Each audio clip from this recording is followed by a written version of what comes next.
Buenas tardes a todos y a todas. Hoy tenemos como invitada a una persona muy sensible, hermosamente sensible, que nos va a hablar sobre un tema muy importante y de mi interés particular, y creo que a todos los artistas del conversatorio también les va a interesar, que es sobre arte popular en Venezuela, y sobre todo desde la óptica o desde la perspectiva de su gestión, la gestión de Carmen Araujo Valero, que es nuestra invitada, en el Museo Salvador Valero. Carmen Araujo fue profesora, investigadora y extensionista de la Universidad de los Andes desde el año 1995 hasta el 2018, en Trujillo, Venezuela, su país natal. Su actividad se ha centrado principalmente en el arte popular y la museografía. Fue directora del Museo de Arte Popular Salvador Valero, donde desarrolló programas de extensión comunitaria, entre otros de los trabajos. Su pasión por el arte está más en el campo de aquel que proviene de personas y grupos representativos de la cultura popular y las hermosas manifestaciones creativas de las capas más humildes de nuestro pueblo. Te cedo la palabra, Carmen, con total tranquilidad. Sabemos que hay problemas de conexión, pero este es el medio que disponemos para encontrarnos, así que que salga lo mejor posible. Y voy a pasar, estoy encargada de pasar tu presentación, así que me vas indicando cuando voy pasando las diapositivas. Sí, bueno, que me siento, en primer lugar, me siento muy agradecida por la oportunidad que me brindan de compartir. eh, yo creo que es como parte de lo que he vivido la mitad de mi vida, valga la redundancia, y conversar sobre esto, sobre lo que hacemos con amor y sobre lo cual tenemos compromiso, siempre es una inspiración y es un estímulo. Como verán, el título Arte Popular en Venezuela, una perspectiva desde el Museo Salvador Valero, en realidad es el Museo de Arte Popular Salvador Valero, que inicialmente se llamaba Museo de Arte Popular de Occidente Salvador Valero, luego pasó a ser Museo Salvador Valero porque se amplió al país, no solamente en el occidente, y actualmente lleva el nombre de Museo de Arte Popular Salvador Valero, que es justo uno de los puntos de discusión en el que el museo se ha visto involucrado por toda la polémica desarrollada en torno al nombre y querer quitarle el Museo de Arte Popular, que yo involuntariamente se lo quité más que todo para que no fuera redundante con la frase inicial, las dos palabras iniciales. ¿Puedes pasar la imagen, por favor? Bueno, quise comenzar con esta imagen. Es una pintura del artista Salvador Valero, epónimo del museo, que encierra muchos elementos que tienen que ver con lo que es el museo, con su historia y con lo que el concepto, el manejo, el criterio del arte popular en Venezuela, que dista mucho de lo que mucha gente califica como arte popular, y que nosotros hemos respetado el criterio originario de la concepción desde que el museo se creó en el año 1976. Digo esto porque La Mudanza del Encanto, que es una pintura importantísima para nosotros como pueblo, como trujillanos, encierra una serie de elementos que vienen como a mostrar cuál es el sentido del artista popular en esta región del país y en esta región de nuestra tierra, de nuestra América, yo diría, ¿no? Porque además de toda la composición estética de la pintura, que como vemos hay un personaje central que es, él lo explica, el Salvador Valero explica qué significa cada uno de los elementos que están allí. Representa a un cacique, él quiso representar allí a un español que dominaba al territorio, pero lo vistió a la usanza del campesino andino, comenzando por el sombrero de cogollo, la ruana, que es propia de la zona indígena, bueno, y en general las zonas de frío, y le da el poder con las manos cruzadas sobre las piernas y las llaves doradas, que está resguardando el tesoro, que son figuras, piezas arqueológicas y piezas de oro que son homenajes a dioses que están allí protegidos por este señor que es el rey de los encantos o rey del encanto. Hay algunos otros elementos muy importantes que él acompaña, por ejemplo, los animales, el canto de los gallos, las mulas, los rostros, el cacho de animal para simbolizar la música, el instrumento, pues, de ese tipo de instrumento para representar la música. Y dos elementos muy importantes. Uno es la serpiente marina, que está allí, él la domina, porque es el poder la domina, sin embargo ella está luchando, está defendiéndose, y la serpiente representa la destrucción de la naturaleza. El arco iris con cabeza de caballo es el nacimiento del arco iris, que es un tema que era muy constante, obra de Salvador Valero, pero además es la bandera de Venezuela. El arco iris tiene 3 colores, que es la bandera nuestra, ¿no? Los colores de nuestra bandera. Entonces, quise comenzar con esta pintura porque si vemos, este señor Salvador Valero nunca fue a una escuela de arte, apenas estudió, él aprendió a leer y escribir nunca fue a la escuela, aprendió a leer y escribir y desarrolló un trabajo artístico sumamente rico, fue un cronista importante, y cuando su obra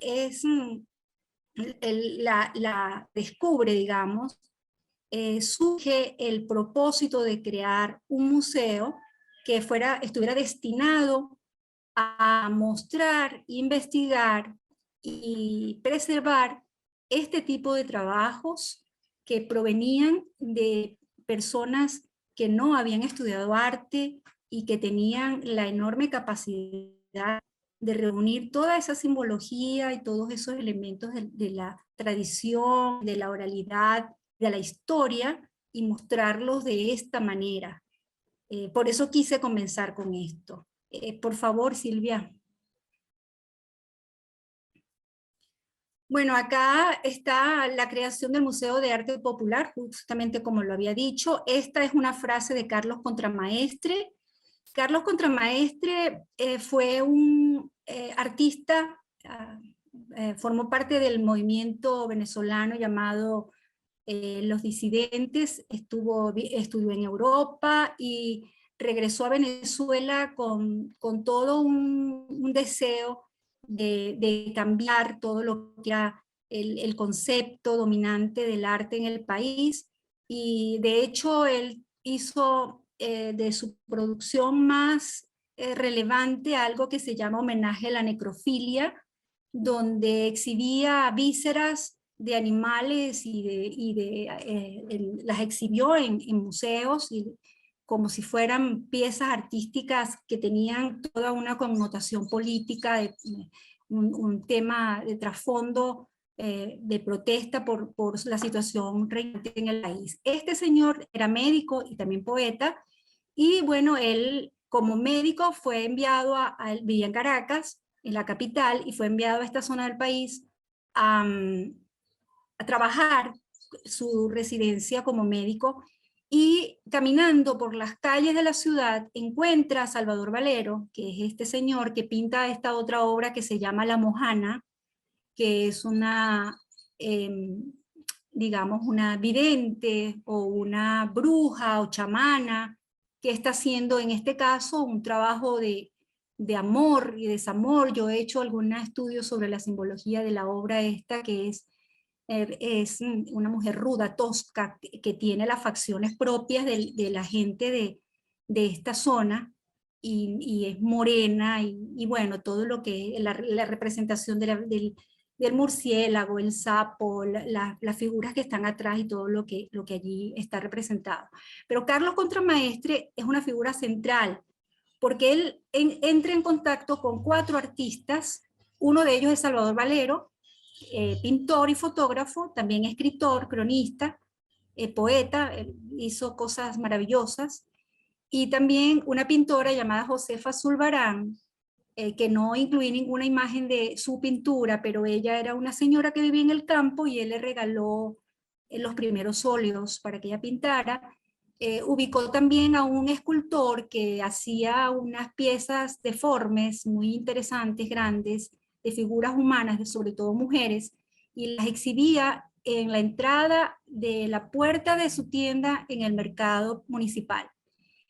Y a una ceramista que hacía cerámica artística, pequeños personajes de la comunidad, y bueno, esos 4 fueron como los pioneros.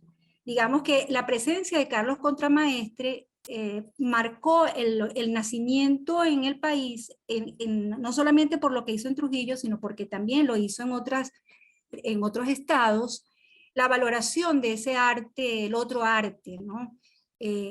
Y en estos 4, como él estuvo aquí, comenzó se sorprendió por todo ese discurso estético, técnico, teórico, simbólico que estaba representado en cada una de estas piezas, y comenzó a mostrarlo. Además se interesó, y junto con una gente que también estaba en su mismo empeño, diseñaron un proyecto para crear un museo para este otro arte, y lo presentaron al que era rector en ese momento de la universidad, que su nombre era Pedro Rincón Gutiérrez, un hombre de pensamiento de izquierda muy claro, contundente, un hombre crítico. Dicen que fue el rector de rectores por toda la obra que desarrolló en la universidad. Ellos le llevaron el proyecto de creación del museo, y él les dijo que le parecía que estaba muy bien, y que, bueno, que tenían solo que buscar una sede, y la buscaron, una casa colonial en el centro de la ciudad, donde fue el primer espacio donde funcionó el museo, y posteriormente lo mudaron donde está actualmente, en un segundo piso del edificio de la Universidad de los Andes en Trujillo. Sí, me ayuda Silvia, no sé cuánto tiempo llevo yo, a veces me cuesta un poco y no estoy leyendo. Lo pasa, por favor. Tranquila, tranquila. ¿Puedes pasarla, por favor? Esta imagen quise incluirla porque cuando el museo nace, que se instala, se muestra como un espacio distinto. Esta imagen que coloqué acá es un movimiento de jóvenes en Barquisimeto que están trabajando con un proyecto en el que yo también participé, que se llama Proyecto de Museos Comunitarios, que forma parte de la Red de Museos Comunitarios de las Américas, donde yo tuve el privilegio de trabajar, o sea, soy miembro del movimiento de este comité desde hace 20 años, un poco más, 21 años, y yo quise colocarla porque así como está esta imagen, cuenta la historia que comenzó el Museo Salvador Valero. Yo no tengo fotos de esa época, pero era un museo que palpitaba en el corazón de la ciudad, que la gente en Trujillo, esta es una ciudad muy pequeña, muy conservadora, y no había museos acá, aunque había mucho movimiento artístico de academia, digamos, no había escuelas, la gente aprendía, artista nuestro acá muy conocido a nivel internacional, que es Asdrúbal Colmenares, que su obra es muy cotizada y vive entre París y Venezuela, y bueno, a la obra, entonces era como esa la gente que tenía el peso, ¿no? En la pequeña ciudad. Cuando comienza a mostrarse esto, que era una casa donde el primer director, que fue un periodista llamado Nelson Rodríguez, empieza a colocar las piezas en la calle, y la gente empezó a detenerse frente a eso que estaba ahí, que era extraño, pero que era atractivo, muy colorido, que hablaba, que contaba lo que había como que despertaba la curiosidad en el otro, porque eso que estaba ahí hablaba de mí.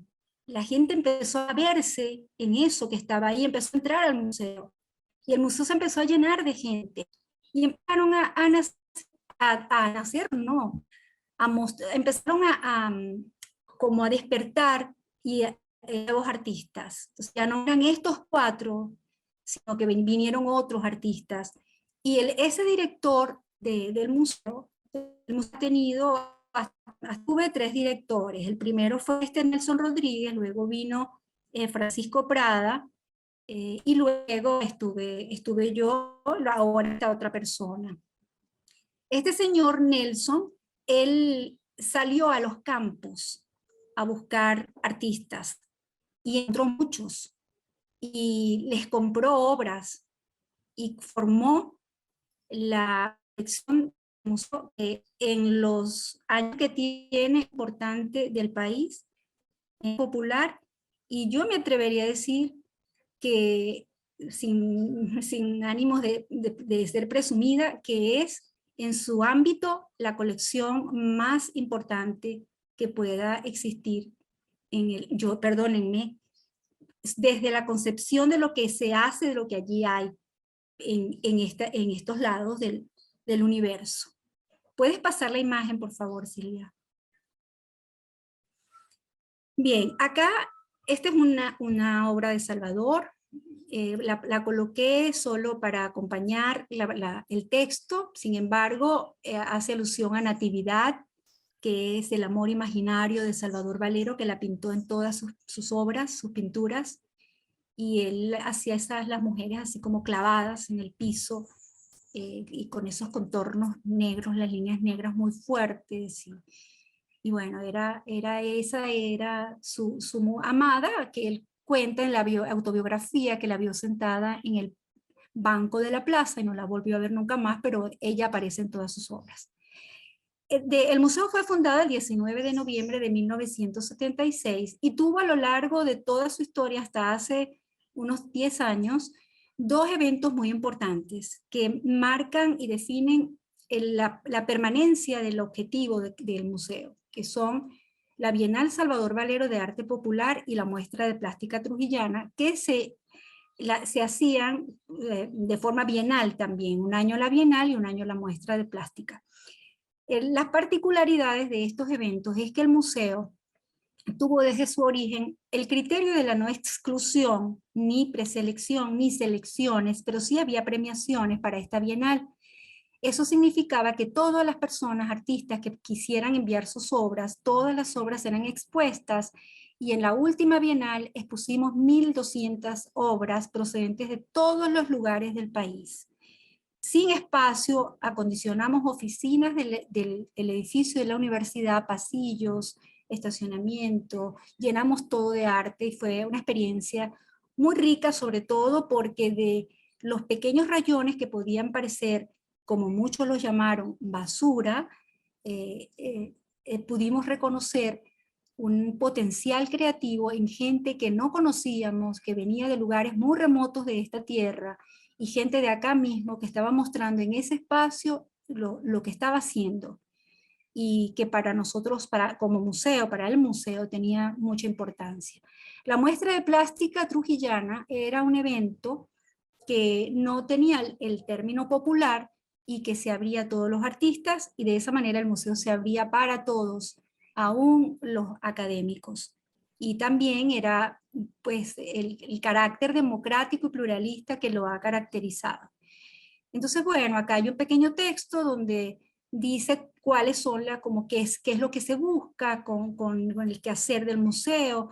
de valorar la oralidad, de la ecología, la filosofía, la vida del artesano, del agricultor, de todo lo que tiene que ver con nuestra cultura, porque justamente ese arte es un producto de toda esa generación de creativa maravillosa, de gente que está ahí en su campo sembrando la tierra, o que está en los fogones cocinando, y que está pensando en producir, en hacer lo que piensa, mostrarlo a través de imágenes, y bueno, tiene se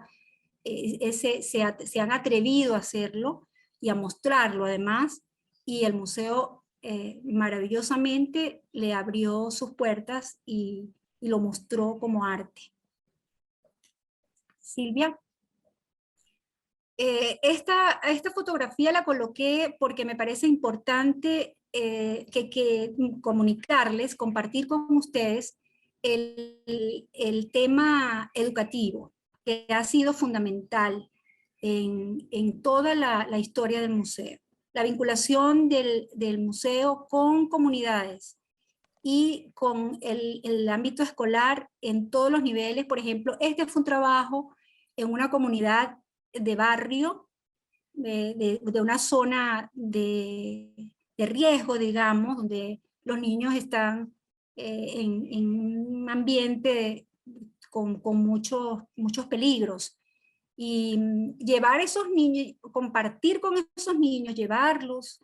Tuvimos experiencias con niños del páramo, donde no había escuelas, y logramos que se construyeran escuelas en casa de familia para que esos niños estudiaran, hacer huertos en las escuelas y que los niños pudieran investigar sobre las plantas medicinales, por ejemplo, y dibujarlas en su propio álbum de para qué son útiles, y dibujar, aprender. Las clases de dibujo eran sobre esas plantas que ellos iban haciendo sus pequeños, digamos, su libro de artista, ¿no? Donde iban, a medida que aprendían a dibujar, aprendían sobre las plantas, cultivaban y producían y usaban sus plantas. Y quienes les enseñaban sobre eso eran sus abuelos y los viejos de la comunidad, porque es una vinculación íntima, museo, comunidad y escuela, ¿no? Institución educativa o escuela abierta.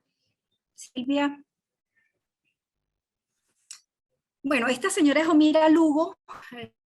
Me gustó ponerla porque también el museo era una fiesta permanente, siempre en la calle, haciendo actividades con los artistas. Un museo que no solamente compartía la obra, sino que era esencial el artista. El diálogo con él, visitarlo, acompañarlo, ayudarlo, sentarse a dialogar con él en su casa, o con la gente en su casa, y ellos con la gente en el museo, en una plaza, en una escuela. Y eso, creo que eso ha sido una de las experiencias más hermosas, el diálogo plural, permanente, abierto con el artista y la obra, sobre todo estimulando la sensibilidad en las personas, para comprender, porque mucha gente no reconoce la obra de arte popular, porque tiende en muchas ocasiones a ser lo que llaman deforme, por romper la perfección de lo académico, porque hay una espontaneidad allí que supera todo eso. Silvia. Acá, bueno, aprovecho y le digo a Silvia que esta es Lobelia Toro. Esto es parte también de las actividades dentro del museo, con la artista allí viva, dando talleres, hablando de su vida, mostrando en este caso a los niños, cómo generar el pensamiento creativo, crítico, retarlos a la ruptura de lo estático de un salón de clase. Y ese es el pasillo del museo. ven que se ven unas líneas blancas, esas líneas blancas son las paredes donde, por no entrar en los espacios pequeños del museo, el museo se apoderó, nos decían polillas, de manera muy, no sé si inofensiva, pero la gente decía las polillas del museo, porque nos fuimos apoderando de los espacios del edificio, y a muchas personas no les agradaba encontrarse con algunas obras que no eran su gusto, ¿no? En algunos espacios. Silvia.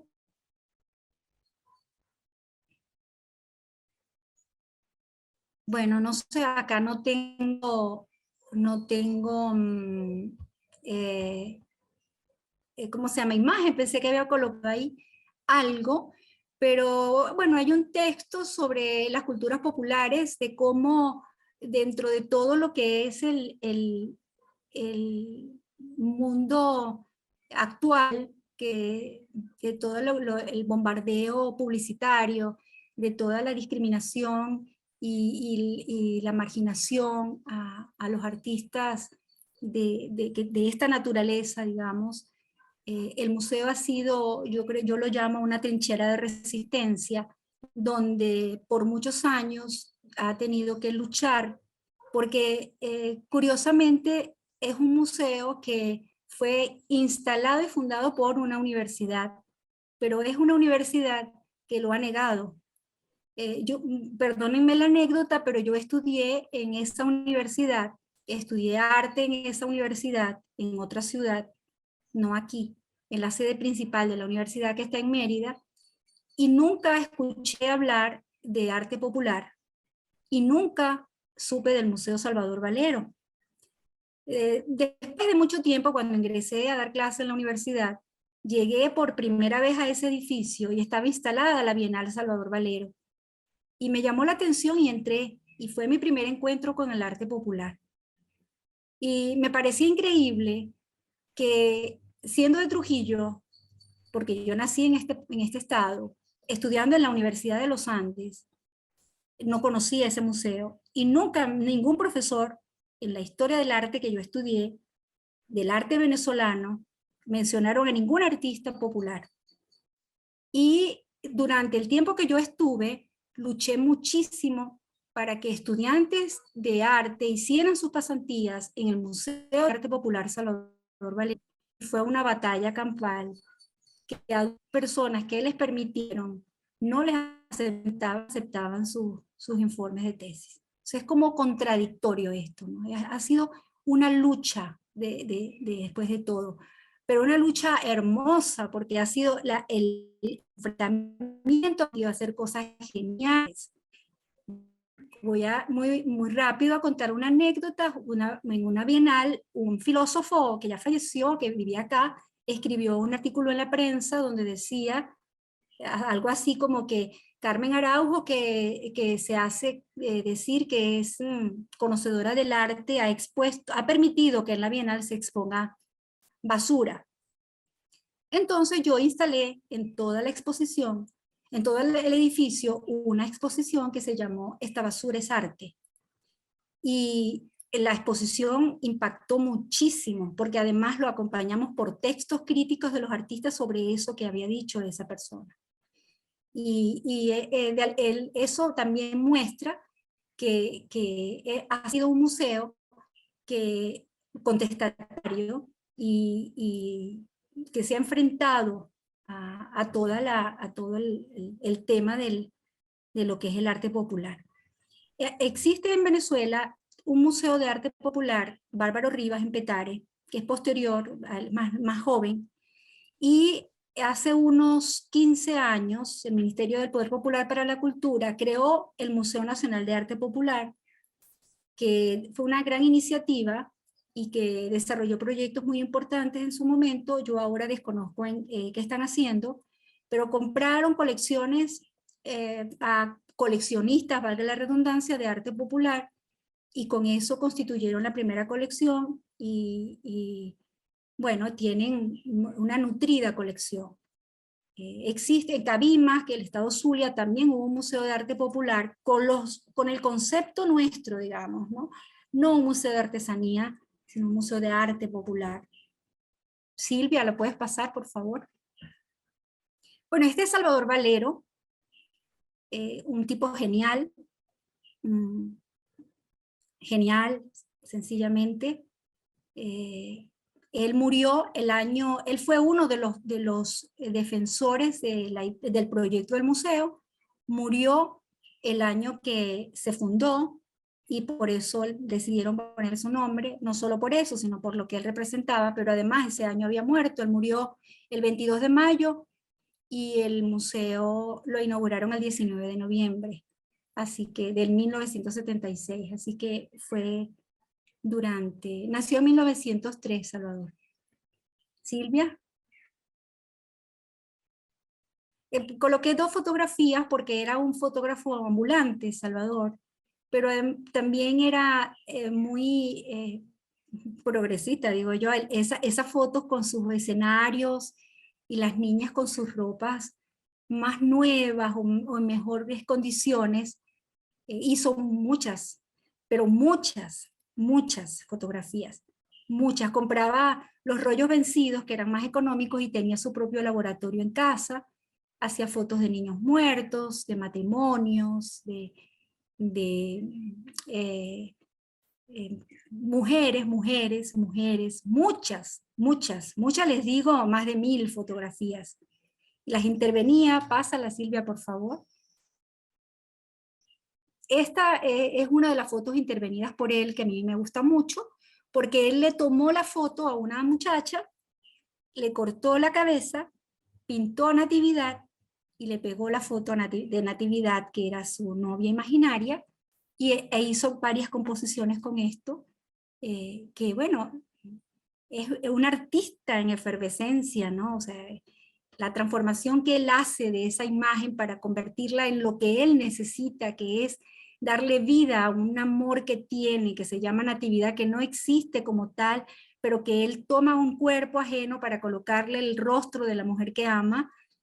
Allí hay todo un discurso profundo, ¿no? De lo que está detrás del arte, de lo que conmueve profundamente como lenguaje, como mensaje. Silvia. Y bueno, algunas de las que pintaba, que también forma parte de la historia de la fotografía, el tema de las fotografías que se coloreaban. Y hay unos collages preciosísimos en la colección del museo, preciosos, donde les colocaba encajes a las fotografías, y las recortaba, y hacía unas cosas extraordinarias. Nada de esto está aquí. No sé si queda algo más. Ah, bueno, sí. Quise colocar unas fotos de otros artistas más actuales. Este es José Manuel Torrealba. La obra se llama Libertad de América. Es una sola pieza, una piedra que él recoge del río, cerca de donde vive. La obra mide como... es un premio de la Bienal, está en la colección del museo. Debe medir creo que son como 60 o 70 centímetros de altura. Es una sola pieza y es de una suavidad y una perfección, una pulitura que provoca acariciar la superficie, porque todos los huecos, los vacíos que logra él hacer, un señor que cultiva la tierra, que siembra, y que cruzando el río, él dice que se sienta y ve las piedras, y las piedras le hablan, así como Miguel Ángel. Y entonces, este es nuestro Miguel Ángel, que descubre lo que la piedra está escondiendo, ¿no? A ver, Silvia. Este señor es uno de los más críticos, digo yo. Se llama Alberto Manzanilla, y todo, él en este caso también es un premio de Bienal, es el toro atacando al torero, ¿no? Entonces dice, esto se llama justicia. Y su obra la acompaña siempre por textos que reclaman. No sé si coloqué, Silvia, pásalo por favor. No sé si acá un pequeño detalle, ¿no? Bueno, se ve muy mal, pero dice, no tiene la culpa el toro, solo se está defendiendo de las garras de la muerte, que siendo un ser inocente siempre paga con su vida en manos de un inconsciente. Y entonces todo lo que él hace, coloca reflexiones sobre lo que hace. Y su obra es muy, muy, muy interesante, porque son raíces que él apenas interviene y las pinta y le agrega algunos elementos y luego les anexa ese texto descriptivo de lo que representa la pintura. O, perdón, la escultura, la talla en este caso. Silvia. Esta obra es de la señora que salía con el ramo al lado, Omira Lugo. Ella es una pintora que usa arena y tierra. Esta se llama La Reina del Orinoco. Es de las pocas que han pintado desnudos femeninos y tiene ese estilo suyo de representar a la mujer en su desnudez y con colores así muy extensos, obras muy grandes. Y ella, bueno, les cuento una anécdota. Una vez la llamó un político para decirle que si ella vendía cuadros. Y él les dijo, no, yo no tengo pulpería, porque ella es muy frontal. Dice, por ejemplo, alguien le dijo que le pintara un corazón de Jesús. Y dijo, no, yo no pinto santos, yo pinto, yo soy original en lo que pinto. Entonces, cosas de este tipo, ¿no? Que también dicen mucho quién es Omira. A ver, Silvia. Bueno, acá un texto para cerrar, a ver, no lo leo completo, pero no sé si alguien quiere leerlo por mí. No lo puedo leer porque tengo, no sé cómo Nos hallamos ante un vasto campo que requiere los esfuerzos interdisciplinarios de numerosos investigadores, creadores, estudiantes, docentes, animadores y promotores culturales, entre otros, que en diálogo propicio con los actores y comunidades populares originarias, campesinas y urbanas, aporten interpretaciones y realizaciones que conduzcan a un mayor conocimiento de sí, de nuestra identidad narrativa, a mejores condiciones de coexistencia y desarrollo como sociedad, en que los sujetos populares se reconozcan como investigadores de su propia cultura y donde se pueda propiciar la proyección legítima de sus propios horizontes, de sus utopías negadas. Hermoso texto. Esto es parte de lo que estuvimos en de los últimos documentos que generamos. Creamos un grupo de investigación que se llamó Grupo de Investigación en Estudios Críticos Culturales Salvador Valero, y este es parte del texto con el que estábamos planteando. Hicimos 2 congresos y los participantes eran los artistas, fue una cosa muy hermosa porque había una orquesta sinfónica y había un conjunto de música de violines del campo. Entonces fue como ese intercambio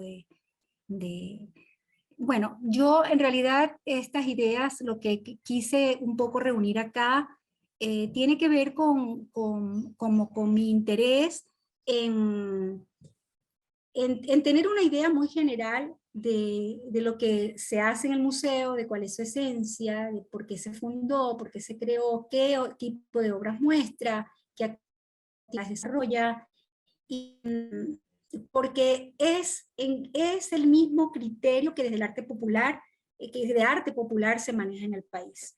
O sea, es lo mismo que maneja el Museo de Arte Popular de Petare Bárbaro Rivas y el Museo de Arte Nacional de Arte Popular. Yo le dije a Silvia que grabé una nota de una carta que escribe Salvador Valero, porque escribo muchas cartas, Salvador, y me gusta mucho. El pensamiento es que desde no sé, yo creo que a partir del tema epistolar es mucho más directo.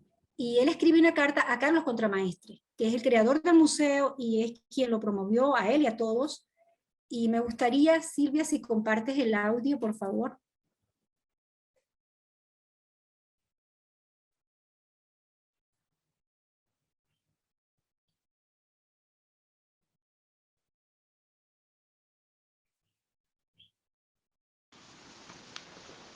Señores del techo de la ballena, decir techo es hablar de lo que es altura. equivale a mirar el techo de ese cielo donde cada día el sol se detiene en su marcha cósmica para observarnos y reírse de nuestras locuras y miserias. Tenemos el techo del mundo, que es el Himalaya, en donde un pie misterioso está marcado sobre la nieve como muestra de una vida desconocida. El techo de nuestros Andes, en donde los indios se alimentaron del regalo de dioses, fetiches y brujos, con la asombrosa fantasía del viento, agua y niebla, y el propio barro para fabricar sus divinidades. Tenemos el techo de las catedrales olorosas a incienso, el techo de nuestras propias casas, que es el techo más atormentado, porque siempre está presenciando todo el drama de nuestras vidas. Fue por eso que la idea de un techo de cetáceo germinó en España, y envuelta en libros prohibidos por Franco la trajo a Venezuela un joven estudiante ahora graduado en medicina. Y allí, según supe, en un garaje alquilado en Caracas, armó ese techo, techo de ideas, arqueado como el costillar de la ballena. Allí, en ese techo emballenado, hay mucho espíritu de brujo vengativo, pero el oleaje de un mar tenebroso pone en peligro la vida de la ballena, choca y brama, y al retirarse amenaza arrastrar al techo, llevándoselo a lo más profundo, a sus navegantes, para desintegrarlos. Tarea imposible, les digo. La víscera no es digna de hablar como materia plástica. La ola se equivoca, pues la víscera y el hueso pueden hablar con más claridad que el óleo, pues están hechos de lo que fue vida. Pueden dar forma como la asombrosa vida de las manchas casualistas que a diario vemos sobre nuestros techos, porque la ballena se acostumbró a su furia. Allí está la prueba, en los cuadros del doctor Contramaestre. Allí están, ni oscilan ni se menean, no se persignan ante los bramidos del desastre, y cuando se mueven las vísceras, los huesos y las carnosidades de que están formados, ellos toman vida y se enrojecen de puro reír y reír. Se ríen no porque ellos sepan que son informalistas, sino al ver a los que gritan y braman su despecho de no poder ser balleneros. Todo el contenido del vientre de la ballena se estremece en una solemne carcajada. Su burla es solemne como la música de las catedrales. Su amigo Salvador Valero, Valera, Venezuela, 15 de junio de 1963.